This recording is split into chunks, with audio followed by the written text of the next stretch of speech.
नमस्कार, एनसीईआरटी गुरुजी में आपका बहुत बहुत स्वागत है। यह है क्लास 10 साइंस चैप्टर 4 पार्ट 3। इसमें हम पढ़ेंगे हेटेरो एटम्स के बारे में, फंक्शनल ग्रुप्स के बारे में, होमोलोगस सीरीज के बारे में और जनरल फार्मूला के बारे में। Will you be my friend? Carbon seems to be a very friendly element. Carbon एक बहुत ही दोस्ताना एलिमेंट मालूम पड़ता है। So far we have bin looking at compounds of carbon and hydrogen. अब तक हम कार्बन और हाइड्रोजन से बने कंपाउंड्स को देख रहे थे। But carbon also forms bonds with other elements such as halogen, oxygen, nitrogen and sulfur. Carbon hydrogen के अलावे और भी एलिमेंट से कंबाइन करता है, जैसे कि हेलोजन, ऑक्सीजन, नाइट्रोजन और सल्फर। हेलोजन एक ग्रुप ऑफ एलिमेंट्स हैं जिसमें फ्लोरीन, क्लोरीन, ब्रोमीन, आयोडीन और एस्टेटाइन आते हैं।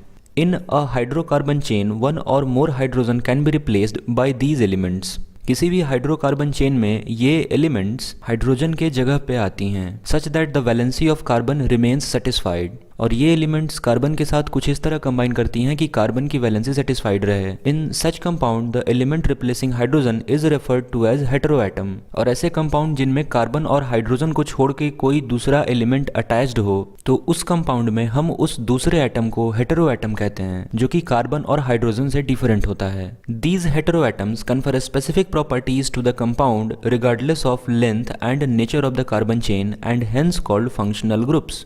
एक कार्बन चेन चाहे जितना बड़ा हो, उसका कुछ भी नेचर हो, अगर ये हेटेरो एटम उस कार्बन चेन के साथ जुड़ेंगे तो उसे कुछ स्पेसिफिक प्रॉपर्टी, कुछ विशेष गुण उसे प्रदान करेंगे। कन्फर का मतलब होता है प्रदान करना, और इसीलिए हम इन हेटेरो एटम्स को फंक्शनल ग्रुप्स कहते हैं। Some important functional groups are given in table 4.3। Table 4.3 में कुछ इंपॉर्टेंट फंक्शनल ग्रुप यहाँ पे दिए हुए हैं। यहाँ पे पहला है क्लोरीन और ब्रोमीन से बने हुए फंक्शनल ग्रुप्स, जो कि हेलो कहलाते हैं।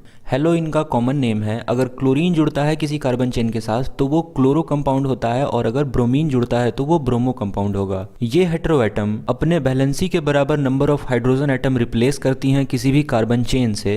तो क्लोरीन या ब्रोमीन किसी एक हाइड्रोजन को रिप्लेस करके किसी कार्बन चेन में आ सकता है।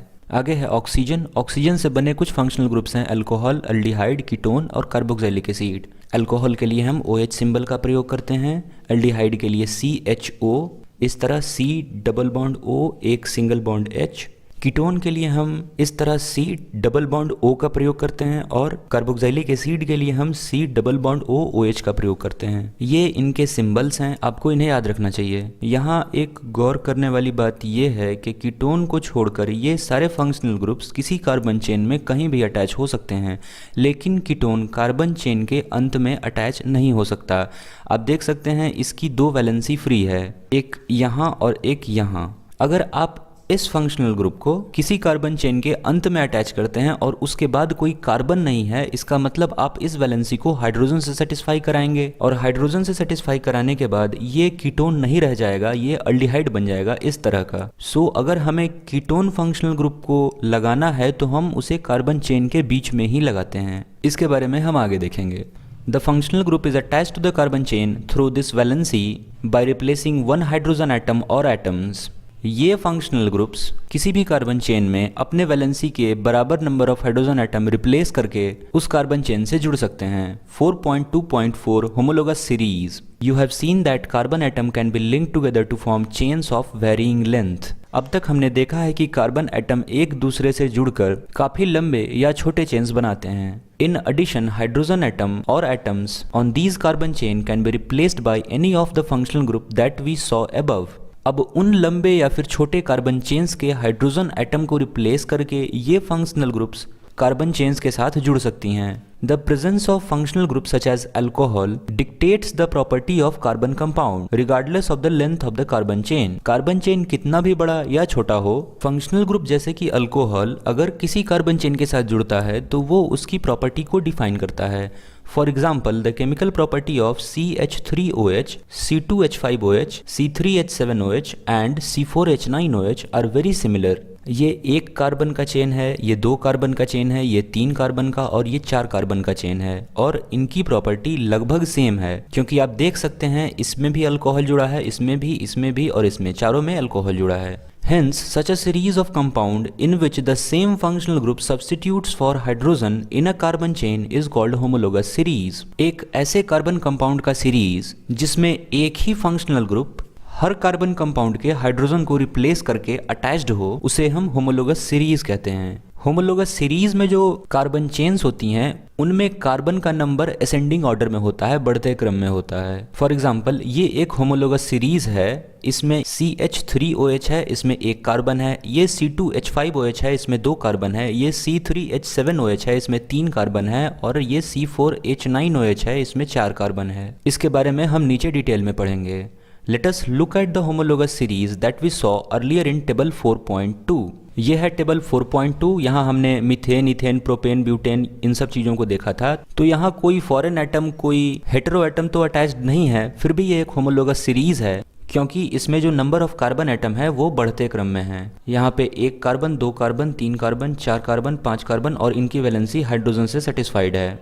If we look at the formula of successive compounds, say CH4 and C2H6, these differ by a CH2 unit। अगर हम किसी 2 सक्सेसिव यूनिट को देखें किसी एक होमोलोगस सीरीज में तो हम पाएंगे कि वो दोनों यूनिट एक CH2 ग्रुप से डिफर कर रही हैं। जैसे कि यहाँ है CH4, अगर हम इस CH4 में एक CH2 ऐड कर दें तो हमें C2H6 मिल जाएगा। कार्बन को कार्बन के साथ अटैच करेंगे और हाइड्रोजन को हाइड्रोजन के साथ। 1 carbon plus 1 carbon 2 carbon C2 और 2 हाइड्रोजन प्लस 4 हाइड्रोजन मिलके 6 हाइड्रोजन, तो ऐसे हमें मिल जाएगा C2H6। और ऐसे ही हर होमोलोगस सीरीज में जो कार्बन चेन्स के बीच का डिफरेंस होता है वो CH2 होता है। अगर आप C2H6 में एक CH2 जोड़ेंगे तो 2 कार्बन और 1 कार्बन मिलके यहाँ पे 3 कार्बन और यहाँ पे 6 कार्बन और 2 कार्बन मिलके 8 कार्बन बनता है C3H8। What is the difference between the next pair propane and butane? Propane में है C3H8। अगर C3H8 में हम एक CH2 जोड़ेंगे तो 3 कार्बन और 1 कार्बन मिलके हो गया 4 कार्बन और 8 हाइड्रोजन और 2 हाइड्रोजन मिलके हो गया 10 हाइड्रोजन। तो ये सारे जो बने हैं मीथेन, इथेन, प्रोपेन, ब्यूटेन, ये इन सभी में एक एक CH2 यूनिट का डिफरेंस है और इसीलिए ये होमोलोगस सीरीज हैं। Can you find out the difference in molecular masses between these pairs? The atomic mass of carbon is 12U and atomic mass of hydrogen is 1U। हमें इन pairs के बीच के atomic mass के difference को पता करना है। For example अगर मैं CH4 की बात करूं तो यहाँ बताया गया है कि कार्बन का एटॉमिक मास 12U होता है और हाइड्रोजन का 1U, तो CH4 का टोटल एटॉमिक मास हो जाता है 12 प्लस 4, चूंकि 4 हाइड्रोजन एटम है, 16U। और अगर हम C2H6 की बात करें तो यहाँ 2 कार्बन है, मतलब कार्बन का मास हुआ 12 × 2 दैट इज 24U और चूंकि 6 हाइड्रोजन है इसलिए 6U और 24 प्लस 6 30U। अगर इस 30 माइनस 16 करेंगे तो हमें 14U मिलेगा और इस तरह आप पूरे होमोलोगस सीरीज के बीच का मास डिफरेंस पता कर सकते हैं। Similarly take the homologous series of alkenes. तो ये तो अल्केन के होमोलोगस सीरीज थे, इसमें सिंगल बॉन्ड था। अभी हम अल्कीन के होमोलोगस सीरीज को देखते हैं। The first member of series is ethene. Alkyne में पहला मेंबर इथीन होता है। कारण है कि हमें अल्कीन में 2 कार्बन के बीच में एक डबल बॉन्ड चाहिए होता है और 1 कार्बन एटम ही रहेगा तो हम डबल बॉन्ड नहीं लगा सकेंगे, इसीलिए मिथीन नहीं बनता है। अल्कीन्स के सीरीज की शुरुआत इथीन से होती है जिसमें 2 कार्बन एटम होता है और इथीन कुछ इस तरह का दिखता है C2H4 which we have already come across in section 4.2.1 और इसके बारे में हम ऊपर 4.2.1 में देख चुके हैं। What is the formula for ethene? तो इथीन का फॉर्मूला यही है C2H4। The succeeding members have the formula C3H6। अभी आप C2H4 में एक CH2 जोड़ेंगे तो आपको मिल जाएगा C3H6। 2 carbon plus 1 carbon 3 carbon और 4 प्लस 2 6 कार्बन। और इस तरह आप CH2 जोड़ के इस सक्सीडिंग कार्बन कंपाउंड में, आगे आने वाले कार्बन कंपाउंड में CH2 जोड़ के आप पूरे सीरीज को डेवलप कर पाएंगे। Do these also differ by CH2? तो हाँ, ये सभी CH2 से डिफर करते हैं। इनफैक्ट जो भी होमोलोगस सीरीज बनाएंगे आप वो सारे CH2 से डिफर करेंगे। Do you see any relation between the number of carbon and hydrogen atom in these compound? तो यही डिफरेंस है कि 2 कार्बन एटम होमोलोगस सीरीज में CH2 यूनिट के डिफरेंस पे पाए जाते हैं। The general formula for alkene can be written as CnH2n, where n may be 2, 3, 4 and so on. Can you similarly generate the general formula for alkane and alkyne? ये general formula इस homologous series को देखते हुए ही develop किया जाता है। यहाँ alkene का general formula दिया हुआ है CnH2n इस जनरल फॉर्मूले की मदद से आप पूरी होमोलोगस सीरीज डेवलप कर सकते हैं। फॉर एग्जांपल, अगर मैं 2 कार्बन वाले चेन की बात करूं तो अगर आप n की जगह पे 2 रखेंगे तो पाएंगे C2H4, ये H 2 × 2 मिलके बनेगा 4। अगर आप n की जगह पे 3 रखेंगे तो पाएंगे C3H6, 3 × 2 मिलके बनेगा 6। और इस तरह आप n का नंबर वेरी करते जाएंगे, आपको एक नया कार्बन चेन मिलता जाएगा। यहाँ हमें अल्केन और अल्काइन के जनरल फार्मूला के बारे में कहा गया है, तो मैंने यहाँ पे अल्केन, अल्कीन और अल्काइन तीनों का जनरल फार्मूला लिख रखा है। आपको चाहिए कि आप इसे याद रखें। As the molecular mass increases in homologous series, a gradation in physical property is scene.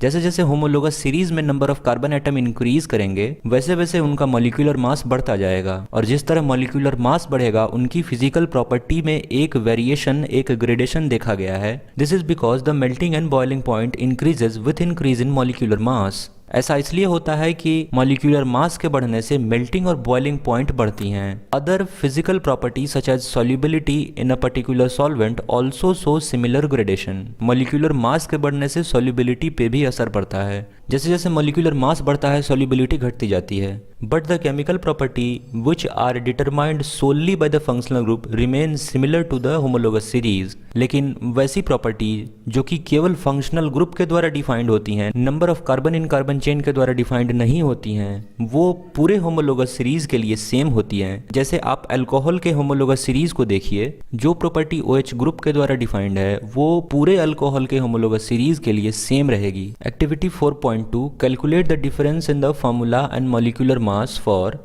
तो इसके बीच के फार्मूला का डिफरेंस आप निकाल सकते हैं बड़ी आसानी से। OH कट जाएगा, C2H5, CH3, एक CH2 का डिफरेंस है। आप जानते हैं कार्बन का मास 12U है, हाइड्रोजन का मास 1U है, और इस तरह आप एडिशन सब्ट्रैक्शन करके इनके मॉलिक्यूलर मास के बीच का डिफरेंस पता कर सकते हैं। Is there any similarity in these 3? तो इन तीनों में क्या सिमिलैरिटी है? तो सिमिलैरिटी यही है कि ये एक होमोलोगस सीरीज से बिलोंग कर रहे हैं। जो property alcohol group OH group के द्वारा डिफाइन होगी वो प्रॉपर्टी इन तीनों में सेम रहेगी। Arrange these alcohols in order of increasing carbon atom to get a family. तो पहले आप 1 कार्बन वाले को लिखें, फिर 2 कार्बन वाले को, 3 कार्बन वाले को और 4 कार्बन वाले को। तो इस तरह आपको एक असेंडिंग ऑर्डर में, इंक्रीजिंग ऑर्डर में एक सीरीज मिलेगा जो कि उसके होमोलोगस सीरीज को रिप्रेजेंट करेगा। Generate the homologous series of compound containing up to 4 carbon for the functional group given in table 4.3। तो 4.3 ये है।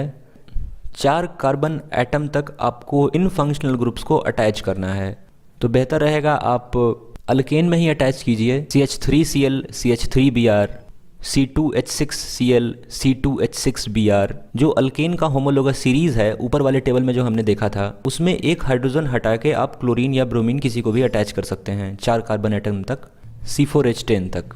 अगर आप C4H10 में एक Cl अटैच करना चाहते हैं तो एक हाइड्रोजन को हटाएंगे, उसमें Cl ऐड करेंगे तो बनेगा C4H9Cl। और इस तरह से इनकी वैलेंसी के हिसाब से आप अटैच कर सकते हैं। जिस तरह क्लोरीन ब्रोमीन जुड़ा उसी तरह एक OH भी जुड़ेगा, एल्डिहाइड भी सिमिलरली जुड़ेगा। क्योंकि एक फ्री वैलेंसी है तो कहीं भी जोड़ दीजिए एक हाइड्रोजन हटा के। कीटोन हमेशा एक कार्बन चेन के बीच में ही जुड़ेगा। कोई एक कार्बन चेन है जैसे कि C2H6, अगर आप उसमें कीटोन जोड़ना चाहते हैं तो ये चेन 3 कार्बन एटम का बनेगा, जिसमें बीच वाले कार्बन पे डबल बॉन्ड O होगा और बाकी जो कार्बन होंगे उनकी वैलेंसी 3-3 हाइड्रोजन से सेटिस्फाइड रहेगी। और इस तरह आप कीटोन जोड़ सकते हैं। सिमिलरली आप कार्बोक्सिलिक एसिड भी जोड़ सकते हैं। कार्बोक्सिलिक एसिड बीच में कभी नहीं जुड़ेगा, ये हमेशा किसी भी कार्बन चेन के अंत में ही जुड़ेगा, क्योंकि इसकी वैलेंसी सेटिस्फाइड रहे इसके लिए यह जरूरी है, क्योंकि आप इससे आगे कोई कार्बन नहीं जोड़ सकते हो। तो इस तरह से ये आप पूरी कर सकते हैं एक्टिविटी 4.2। तो यार आज वीडियो को छोटा रखते हैं। आपको ये वीडियो कैसी लगी मुझे इस पे आपका फीडबैक चाहिए, और आपको इससे कुछ भी सीखने को मिला हो तो इस वीडियो को लाइक कीजिए, चैनल को सब्सक्राइब कीजिए। जल्दी मिलूंगा आपसे अगली वीडियो में। This is Divyam Singh signing off. See you in the next one.